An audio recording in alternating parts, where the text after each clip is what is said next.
गणेशोत्सव मराठी निबंध. गणेशोत्सव भारतातील विशेषतः महाराष्ट्रातील सर्वात जास्त उत्साहाने, भक्ती आणि सामुदायिक भावनेने साजरा केला जाणारा सण आहे. हा 10 दिवसांचा महोत्सव भाद्रपद महिन्याच्या चतुर्थी ते अनंत चतुर्दशी गणेश विसर्जन पर्यंत चालतो. भगवान गणेश, ज्यांना विघ्नहर्ता, विद्यार्थ्यांचे आराध्य दैवत आणि नवनिर्मितीचे दैवत मानले जाते, त्यांच्या आगमनाचा आणि काळाच्या विशिष्ट अवधीसाठी पृथ्वीवर निवासाचा हा सण आहे. घरगुती पातळीवर गणेश पूजेची परंपरा खूप प्राचीन आहे. 1893 मध्ये लोकमान्य बाल गंगाधर टिळक यांनी गणेशोत्सवाला एक सार्वजनिक आणि सामूहिक स्वरूप दिले. ब्रिटिश सरकारच्या फूट डालो आणि राज्य करो या धोरणाविरुद्ध लढा देण्यासाठी, हिंदू समाजात एकता निर्माण करण्यासाठी आणि राष्ट्रीय चैतन्य जागृत करण्यासाठी त्यांनी सार्वजनिक गणेशोत्सवाची सुरुवात केली. या सार्वजनिक मंडपांमुळे लोक एकत्र येऊ लागले, चर्चा करू लागले आणि त्यातून स्वातंत्र्य चळवळीला बळ मिळाले. टिळकांनी सुरू केलेले हे सार्वजनिक स्वरूप आजही कायम आहे. मंडप हे केवळ पूजेचे ठिकाण न राहता सामाजिक जागृती, सांस्कृतिक कार्यक्रम, शैक्षणिक संदेश प्रसार आणि सामुदायिक बांधिलकीचे केंद्र बनले आहे. प्रत्येक घरात लहान मोठ्या गणपतीची प्रतिमा स्थापन करून 10 दिवस पूजा केली जाते. दररोज आरती, मोदकाचा नैवेद्य, पुष्पांजली, भजन कीर्तन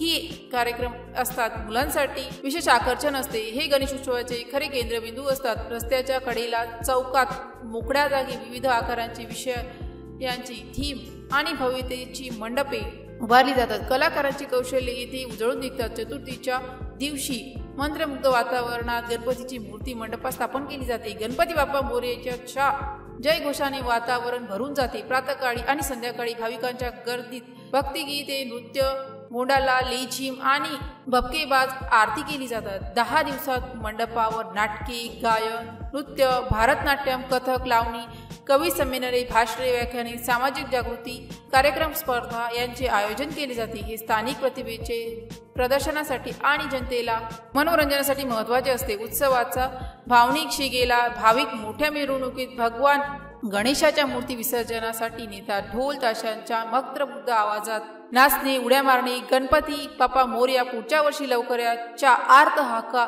यामुळे वातावरण भावुकतेने आणि उत्साहाने भरून जाते. मूर्ती जलाशयात, तळे, नदी, समुद्र विसर्जित केल्या जातात, ज्यामुळे देव पृथ्वीवरून स्वर्गालाच परततात, ही अशी श्रद्धा आहे. आजकाल पर्यावरणास अनुकूल असलेल्या शाकाहारी रंगाच्या आणि मातीच्या मूर्ती वापरण्यावर भर दिला जातो. सर्व जात, धर्म, पंथाचे लोक एकत्र येऊन उत्सव साजरा करतात, ज्यामुळे समाजातील एकात्मता आणि बंधुभाव वाढतो. नवीन पिढीला संगीत, नृत्य, कला, नाट्य या कलांची ओळख करून दिली जाते आणि पारंपरिक मूल्ये पुढे नेण्यास मदत होते. मंडपामधून शिक्षण, स्वच्छता, रक्तदान, पर्यावरण संवर्धन, सामाजिक बुराना विरुद्ध मोहीम यासारखे महत्त्वाचे संदेश दिले जातात. हस्तकला, फुलांचे व्यापारी, कलाकार, खाद्यपदार्थ विक्रेते, मूर्तिकार यासारख्या लहान मोठ्या व्यवसायांना उत्साहामुळे मोठा आर्थिक फायदा होतो.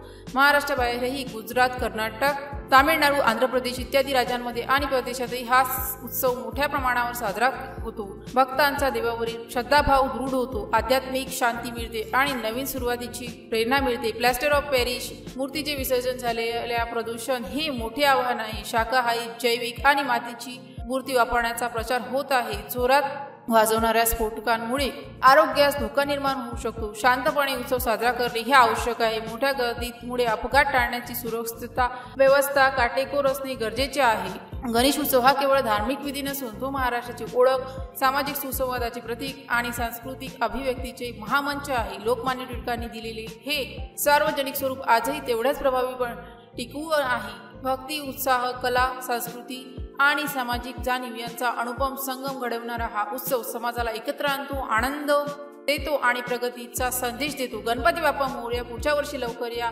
ही जय जयकार केवळ एक हाक नसून चांगल्या आणि समृद्ध भविष्याची अपेक्षा व्यक्त करतो. हा सण सामूहिक उत्साहाने आणि शाश्वत आशेचे प्रतीक म्हणून भारतीय जन्मसात अमर राहील. जर या पोस्टशी संबंधित काही गोंधळ असेल किंवा आपल्याला अशा कोणत्याही विषयाची माहिती हवी असेल तर कृपया खालील दिलेल्या कमेंट बॉक्सद्वारे आपले प्रश्न आम्हाला विचारू शकता. या पोस्टशी संबंधित आणखीन काही प्रश्न असतील आपण आम्हाला ते देखील सांगू शकता की आम्ही त्या समस्या नक्कीच सोडवू.